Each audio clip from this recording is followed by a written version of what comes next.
നമ്മളിപ്പോൾ ഉണ്ടാക്കിയിരുന്ന mini hydro electric power plant ആണ്. ഇതിന്റെ പ്രവർത്തന രീതി എന്ന് വെച്ചാൽ കെട്ടി നിൽക്കുന്ന വെള്ളത്തിന്റെ ഒരു ഡാമായി സങ്കല്പിക്കുക. കെട്ടി നിൽക്കുന്ന വെള്ളത്തിന് ഒരു ഊർജ്ജമുണ്ട്, സ്ഥിതികോർജ്ജം, അതായത് പൊട്ടൻഷ്യൽ എനർജി.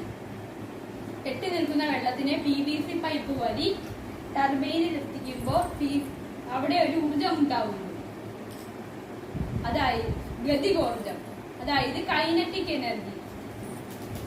ടർബൈനിൽ കെട്ടി നിൽക്കുന്ന വെള്ളത്തിനെ എത്തിക്കുമ്പോൾ ടർബൈൻ കറങ്ങുമ്പോൾ അവിടെ ഒരു ഊർജ്ജം ഉണ്ടാവുന്നു, mechanical energy. Mechanical energy chain വഴി ജനറേറ്ററിൽ എത്തുമ്പോൾ അവിടെ ഒരു ഊർജ്ജം ഉണ്ടാവുന്നു, ഇലക്ട്രിക് എനർജി. ഇലക്ട്രിക് എനർജി നേരെ ലൈറ്റിൽ എത്തുമ്പോൾ ലൈറ്റ് എനർജി. ഇത് ഞങ്ങൾ വർക്ക് ചെയ്ത് കാണിക്കാം.